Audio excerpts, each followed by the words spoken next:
को सीधा लिए चलते हैं चंडीगढ़, जहां प्रॉपर्टी आईडी के लाभार्थियों के साथ मुख्यमंत्री मनोहर लाल विशेष चर्चा कर रहे हैं।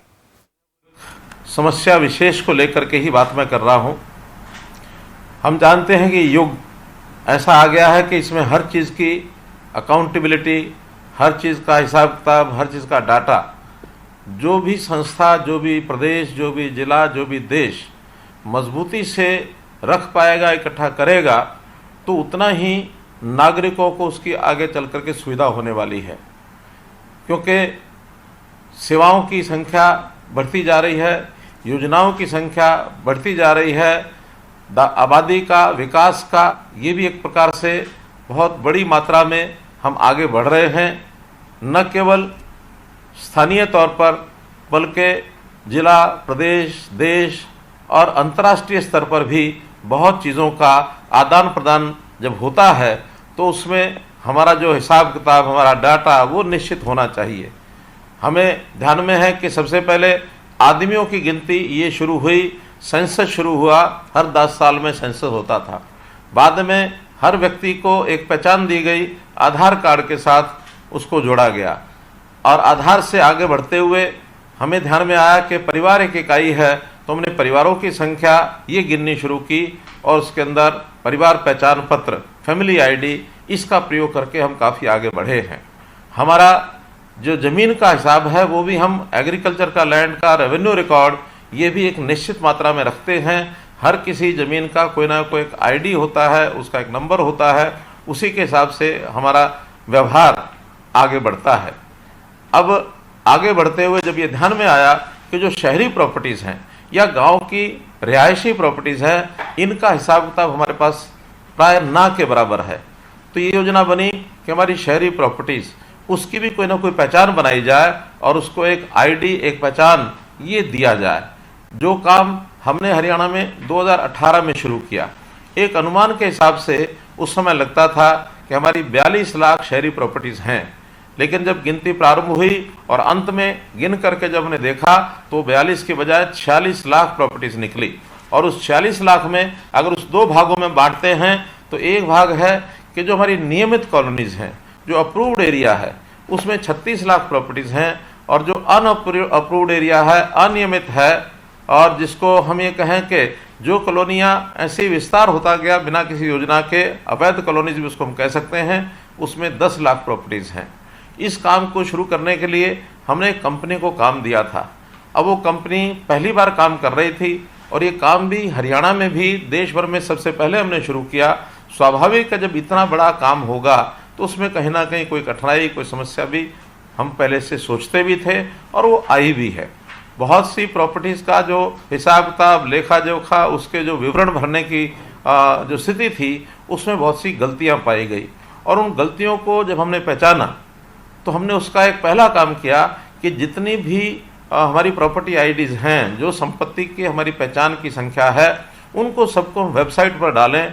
हमने नवंबर 2022 में सभी प्रॉपर्टीज़ जो भी आईडी बनी थी वो आपके देखने के लिए, अवलोकन के लिए हमने वेबसाइट पर डाला था, और ये भी कहा था कि आप लोग स्वयं सत्यापित करें, और स्वयं सत्यापित करने के बाद हमारे पास अगर डाटा आएगा तो हम उस हिसाब से आगे काम करेंगे। उसके ऊपर कोई बहुत बड़ी गति हमको नहीं मिली, तो कुल मिलाकर लगभग 1.5 लाख प्रॉपर्टी के जो मालिक हैं उन्होंने ही स्थापित किया, बाकी लोगों ने उसको छोड़ दिया। बल्कि हाँ, जिनकी गलत प्रॉपर्टी थी उनकी शिकायतें, उनकी आपत्तियां ये दर्ज होने लगी, तो उसमें भी बड़ी संख्या में लगभग 8.5 लाख, अगर ठीक मैं कहूँ तो 8,49,000 ये आपत्तियां हमारे पास आई, और उस 8,49,000 में से हमारे डिपार्टमेंट ने 5,77,000 आपत्तियों को और ठीक किया। और इन ठीक करने के बाद उस समय एक प्रावधान किया कि जिसमें विवरण ठीक नहीं है उसको रिजेक्ट करते थे। बाद में ध्यान में आया कि रिजेक्ट करने से भी समस्या का हल नहीं होगा। हमने उसके बाद उसको वापस आपके पास भेजना शुरू किया कि आप उस विवरण को ठीक करें। अब आगे से किसी प्रकार का रिजेक्शन नहीं होगा, जो भी आपत्ति होगी ठीक होगी तो उसको अप्रूव किया जाएगा। अगर आपत्ति ठीक नहीं है और आपकी ओर से कोई उसमें जानकारियां कम दी गई हैं तो आपको वापस भेजा जाएगा, ताकि आप उसको ठीक करके दोबारा से भेजें। अब ये जब शिकायतें बढ़ी तो हमने उसके लिए एक और विशेष काम किया कि कैंप्स लगाने शुरू किए, और अभी पिछले दिनों में शनिवार और रविवार के दिन 2 दिन के जो कैंप लगाए थे उसके अंदर भी 20,000 से लगभग ये शिकायतें हमको प्राप्त हुई। लेकिन प्रसन्नता की बात यह है कि उन 20,000 में से हमारे विभाग के लोगों ने उसी समय हल की, धीरे धीरे 3 दिन में 4 दिन में और भी जो संभावना थी हल करने की वो सब की, और 19,000 लोगों की आपत्तियां और उसके अंदर ठीक हुई हैं। जहाँ तक मैं समझता हूँ आप सब लोगों को भी जो हमारे साथ टेलीफोन से जुड़े हुए हैं, मेरी बात को वैसे तो सभी नागरिक सुन रहे हैं, लेकिन टेलीफोन से भी उन 19,000 लोगों को जोड़ा गया है जिनसे बाद में मैं बातचीत करके भी और आपसे जानकारी लूँगा। तो इस प्रकार इस काम को जब ध्यान में आया कि एक बहुत बड़ी त्रुटि रही है, तो मैंने स्वयं उसको निगरानी करनी शुरू की है, और स्वयं निगरानी करने के बाद एक संकल्प लिया है कि आने वाले 1 महीने में हम कोशिश करेंगे कि अधिक से अधिक कैंप लगाकर, अधिक से अधिक ऑनलाइन सिस्टम को आपसे जानकारी लेकर, और हम इन आपत्तियों को दूर करके और आपका जो आईडी है, प्रॉपर्टी आईडी है, उसको दुरुस्त करेंगे। प्रॉपर्टी आईडी से हमारी प्रॉपर्टी की पहचान बनेगी। वो प्रॉपर्टी, वो संपत्ति चाहे वैध कॉलोनी में है चाहे अवैध कॉलोनी में है, हर प्रॉपर्टी को एक नंबर मिलेगा। कोई भी व्यक्ति को ये नहीं कहा जाएगा कि आपकी कॉलोनी अवैध कॉलोनी इसलिए प्रॉपर्टी आईडी नहीं बनेगी। प्रॉपर्टी आईडी हर एक की बनेगी। कोई मकान अगर कई मंजिला भी है तो हर मंजिल की भी अलग प्रॉपर्टी आईडी होगी। जिसका मालिक अलग है उसकी प्रॉपर्टी आईडी भी अलग होगी। यदि कोई प्रॉपर्टी बट जाती है, उसको 2 भागों में बांटते हैं, तो उसकी प्रॉपर्टी भी 2 हिस्सों में और ये बनाई जाएगी। आगे तो हम विचार कर रहे हैं कि जब भी कोई नई कॉलोनी बनती है, चाहे हमारा डिपार्टमेंट शहरी विकास, हमारा जो प्राधिकरण है हरियाणा HSVP, तो ऐसा जो HSVP के सेक्टर बनेंगे, प्रारंभ में भले ही उनके एकड़्स, जब रॉ लैंड है तो उनके एकड़ के नंबर होंगे, उसका किला नंबर होगा, उसका एक एरिया होगा, लेकिन जब प्लॉट काट करके बेचने होंगे उनको, तो वो प्लॉट काट के तभी बेच पाएंगे जब हर प्लॉट की पहले से प्रॉपर्टी आईडी बना लेंगे। इसी प्रकार कोई डेवलपर भी अगर मकान बना करके बेचेगा तो बेचने से पहले जितने मकान बने हैं उन क्रमांक के हिसाब से उसकी प्रॉपर्टी आईडी पहले बनाएगा। बाद में अगर किसी को बेचता है तो बेचने के बाद जो ओनरशिप जिसकी होगी उसका नाम में बदल जाएगा। इसको बहुत स्मूथ एक सिस्टम बनाने वाले हैं। रेवेन्यू रिकॉर्ड के साथ भी इसको जोड़ेंगे। प्रॉपर्टी आईडी को खरीदार और बेचने वाला जब तहसील के अंदर जाएगा उसके साथ भी इसको जोड़ेंगे, ताकि आपकी आने वाली कठिनाइयाँ, जो आज तक कभी भी कोई भी व्यक्ति झगड़ा कर बैठता था कि ये प्रॉपर्टी मेरी है, ये उसकी है, कभी भी कोई अपने प्लॉट के एरिया के बाद एनक्रोचमेंट भी करता था, पड़ोसी शिकायत करता था, कभी हमारी जमीन पर दूसरा आदमी कब्जा कर लेता था, बाद में उसकी निशानदेही करानी पड़ती थी, तो बहुत से झगड़े और इसमें से उत्पन्न होते थे। अगर एक जानकारी मैं आपको दूं तो आज के समय में अगर हम अपने न्यायालयों की जांच करें, जितने भी झगड़ों की संख्या है उसमें सबसे ज़्यादा झगड़े, सबसे ज़्यादा लिटिगेशन जमीनों के विषयों को लेकर के हैं। तो हमारा अगला जो लक्ष्य है, अपना टारगेट है, उसमें जमीनों के झगड़े, चाहे वो रिहायशी जगह के हों, चाहे वो हमारे औद्योगिक प्लॉट्स के हों, चाहे हमारे एग्रीकल्चर लैंड के हों, जमीनों के झगड़े कैसे समाप्त हों, या उस जमीन में कभी भी हमको अपनी पैतृक संपत्ति के बंटवारे के नाते भी जो समस्याएं आती हैं, उन समस्याओं को हम कैसे समाप्त करें। इसके लिए बहुत बड़ा एक काम है जिसको हमने करने के लिए साथ लिया है। हरसक जैसी जो हमारी ऑर्गेनाइजेशन है वो भी इसमें काम कर रही है। शहरों में ही नहीं तो हम ये गाँव में भी कर रहे हैं। गाँव में जैसा हमको पता होगा कि लाल डोरा के अंदर पहले रजिस्ट्रियाँ नहीं होती थी, अब हमने लाल डोरा में भी रजिस्ट्री कराने के लिए और रेवेन्यू डिपार्टमेंट को कहा है, राजस्व विभाग को, कि वो भी सबकी रजिस्ट्रियाँ करके दें, ताकि उस लाल डोरा क्षेत्र के अंदर भी हम उसके मालिक बन सकें, रजिस्ट्री हमारे हाथ में आ जाए। तो रजिस्ट्री जब हमारे हाथ में होगी, निश्चित रूप से ही हम उसके एक मालिक बन जाएंगे, और मालिक बनने के बाद किसी को भी बेच सकते हैं, उसकी कीमत भी अच्छी मिलेगी। हमको बैंक से भी कहीं लोन लेना है तो लोन भी लिया जा सकता है। तो इस प्रकार से ये जो विषय है, ये शुद्ध एक प्रकार का टेक्नोलॉजी के ऊपर आधारित एक गवर्नेंस का एक विषय है। जो आज तक काम मैनुअल काम होते थे, मानवीय हस्तक्षेप से होते थे, उसमें बहुत सारा भ्रष्टाचार भी चलता था। अब धीरे धीरे उसको सबको समाप्त करेंगे। मैं फिर से वही बता रहा हूँ आपको कि इस सारे विषय में कठिनाइयाँ बहुत आएंगी। उन कठिनाइयों को दूर करने का काम हमारा है। हमने ये संकल्प लिया है कि जब तक एक एक चीज़, एक एक कठिनाई इसकी दूर नहीं हो जाती है, तब तक मैं स्वयं इसको मॉनिटर करूँगा और आखिरी दम तक मॉनिटर करूँगा। मैं आपको विश्वास दिलाता हूँ कि जो संपत्ति आपकी है उसका 1 इंच ज़मीन का भी आपको कहीं नुकसान नहीं होगा। आपकी संपत्ति आपको मिलेगी, आप उसके मालिकाना हक उसका लेके रहेंगे। और इस नाते से इस काम को आगे बढ़ाने में यदि कोई आपको कठिनाई भी हुई है तो मैं समझता हूँ कि नया जब काम होता है तो उस नए काम के करने में स्वाभाविक है कुछ ना कुछ कठिनाइयाँ, चाहे वो विभाग हो, चाहे आप और हम हो, कहीं ना कहीं कमी उसमें कठिनाई रह जाती है। तो इस कठिनाई कमी को दूर करने के लिए हमने ये जो प्रॉपर्टी आईडी का विषय शुरू कराया है, हरियाणा के सभी 88 शहरों में इसके कैंप लगाए जाएंगे। जितने कैंप में आप लोगों को जो सुविधा मिली है, बहुत अच्छा परिणाम निकला है कि इन 2 दिनों में 20,000 प्रॉपर्टीज़ की शिकायतें हमको मिली, जिसमें से विभाग ने 19,000 प्रॉपर्टीज़ का रिजॉल्व कर दिया, हल निकाल दिया। 1,000 मात्र बची हैं।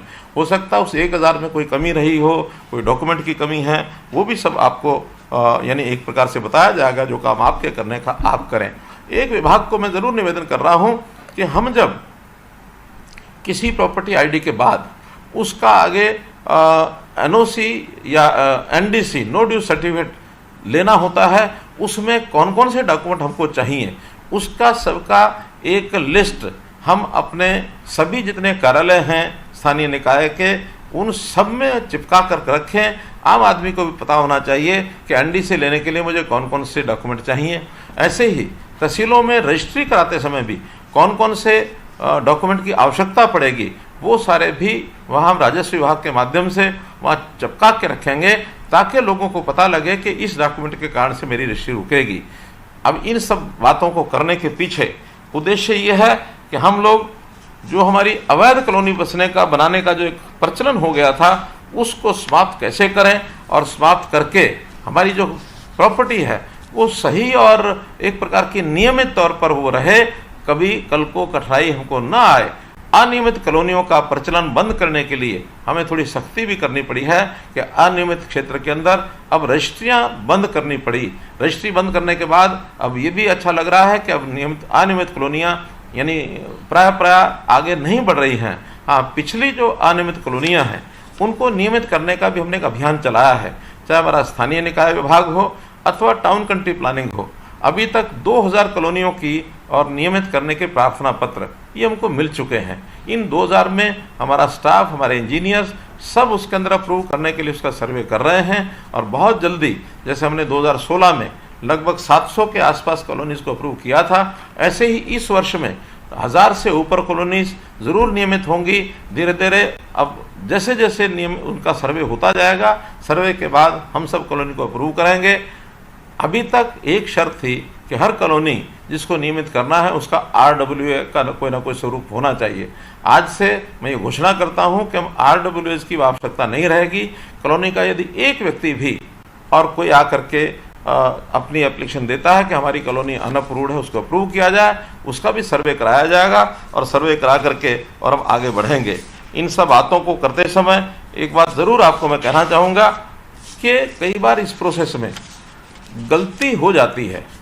गलती होना कई बार मनुष्य के हाथ में नहीं होता, लेकिन गलती और गलत इसमें बहुत थोड़ा अंतर है। गलती और गलत में भले ही एक ही मात्रा का अंतर है, लेकिन इसके अंदर बड़ा जो अंतर होता है वो होता नियत का। हमारी नियत गलत करने की नहीं है। हम किसी भी तरीके से हम आपको सुविधा पहुंचाने के लिए ये सब काम कर रहे हैं, और इस पर काम करते हुए पूरी निगरानी से इस काम को किया जाएगा। अभी विश्लेषण करते समय ध्यान में आया कि बहुत से प्रॉपर्टी होल्डर्स जो उन्होंने अपना रिकॉर्ड दिया हुआ है म्यूनसिपैलिटीज़ में, वहाँ उनका एड्रेस, नाम, पिता का नाम ये तो हैं, लेकिन कईयों में फ़ोन नंबर्स नहीं हैं। मैंने आज ही विभाग को निर्देशित किया है कि फ़ोन नंबर इकट्ठा करने के लिए जहाँ जहाँ नहीं है वहाँ घर में जा कर के उनके चाहे फ़ोन नंबर लेकर के आएँ, चाहे फैमिली आईडी लेकर के आएँ, लेकिन एक बड़ी फोर्स लगभग 1000 आदमियों की अगले 1 महीना काम करके, और ऐसे जिनके फ़ोन नंबर्स नहीं हैं उनका घर घर जाके सर्वे करके उनको फ़ोन नंबर्स लाएंगे, ताकि आपको इन सब कामों के लिए आगे कोई भी चीज़ कठिनाई उसमें ना आए।